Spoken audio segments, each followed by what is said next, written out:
Planet Zoo has been rated E10 Plus by the MSRB for crude humor, mild blood, and mild violence. It has been approved for all persons ages 10 and over. This video is brought to you in part by The Night Sheriff by Phil Foglio. Bartholomew Xenon Land is protected by the Night Sheriff. Day and night, he's burdened by a witch's curse to be aware of all that live and play within the massive fantasy theme park. Now an attack on the park by a monster hunter who knows far too much threatens everything: the guests, the staff, and the supernaturals who take refuge in the park. The Night Sheriff must scramble to uncover not only the source of the threat, but the secrets of the park of which even he was not aware. If he doesn't, he may be doomed. The park may be doomed. And even the world may be doomed. And that's a lot of doom. Go to Amazon.com for your copy today. Hey kids, welcome back to the channel. Welcome back to Planet Zoo in the Rainbow Valley Zoo. Hope you're all doing well. I'm doing pretty well myself. If this is your first time on my channel, welcome aboard. If you've been here before, welcome back. Either way, thanks for watching my content.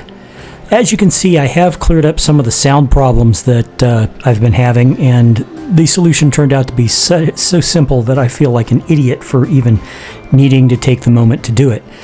So anyway, what we're doing here today, in the last episode I mentioned that if I do camels, we'll have 3 or 4 more episodes, and if I do elephants, it'll be almost the end of it. Well, we're doing camels. So what I'm going to do is we're going to build a camel paddock right in here. Excuse me, please, for the cough. Let me get a drink real quick.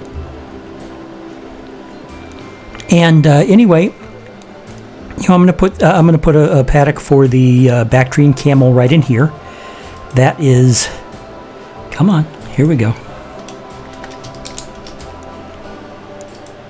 Here we go. These guys. The Bactrian camel. Now, the Bactrian camel, despite the fact that you can go on YouTube and look up Bactrian Camel Planet Zoo, and you will find all kinds of people doing pyramids in Egypt and the North Africa. These are not African animals. These are Chinese animals. These are Mongolian animals. These are the camels that arose in Central Asia. Like I said, China and Mongolia, Kazakhstan, places like that. You can tell the difference because Bactrian camels have 2 humps. Dromedary camels, which is the northern African camels, have a single hump. So, you know, that's how you can tell the Asian camels from the African camels. Now, these are a domesticated species. They have no problem around humans. They are owned like people would own horses, and they are used like people would use horses. There's absolutely, there's like millions of them out in the wild. People own them all around the world. I mean, there are even some here in the United States, and they're owned by just people. And they're like I said, they're used in this exact same way that horses are used. Now, as a zoo animal, they need 650 square meters, no height, no climbing, no water. They're good for cold temperatures and hot temperatures. They need a grade 2 fence that's at least 4 1/8 high. And that's not very tall at all. 2 animals up to 11 animals, and that's 1 male and up to 10 females. This is a herd animal. It's a herd ungulate, actually. They live to be about 40 years old, which is pretty old for most animals, and they become adults at 6 years. Now, most of the stuff that they need as far as toys and food enrichment are unlocked. That's a good thing. And they do get along with Przewalski's horses. Now, I'm not going to put them in the Przewalski horse habitat. To be honest, the horse's habitat is tight enough already. But I will put them in to their own habitat. So, like I said, I'm putting them in right in this area here. And let's get started with it, shall we? I will see you on the other side of the build.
So here's the finished habitat. It's not that complicated a thing. It's got enough space. It's got enough toys. I put up plants for them. There's a shade there they can sleep under. I really like the observation platform here, although obviously we're having some problems with spacing because look at this. I can fix that real quick though. It looks good. And to be brutally honest, I stole it completely from a local zoo. Their camels are effectively, farm animals. And so people come in and they can feed them and they can pet them and all that number. And while I didn't go that far with this because, obviously these are still zoo animals, I did want to let the guests get up close and personal, and I figured this platform was the best way to do it. The camels are happy, the people are happy. It fits in really well with the rest of the zoo, as you can see. It's got some interesting items about it. I am going to continue landscaping around it. Add at least one information sign around, one of the education signs, and but it works. This is a really good one. It wasn't a long build. It wasn't a complicated build, but camels are easy. Camels are pretty easy, I got to tell you. Anyway, if you liked what you saw here, please hit that like button. Subscribe if you haven't already. Costs you nothing, helps me out immensely. I would appreciate it. I do hope that you join me for the next episode, which will be the Indian rhinoceros. Let me know what you think in the comments below. I do look forward to hearing from you. I'm looking forward to doing the Indian rhinoceros because, believe it or not, I don't think I've ever done them in a zoo before. So, and they're one of the base animals. I mean, they came with the original game. They're not even one of the DLC animals. And I don't think I've ever worked with them before, so I'm kind of excited about it. Anyway, guys, like I said, like, subscribe, comment. Don't forget to hit that bell, the entire schmear. And I will see you guys next time. Take care of yourself. Bye-bye.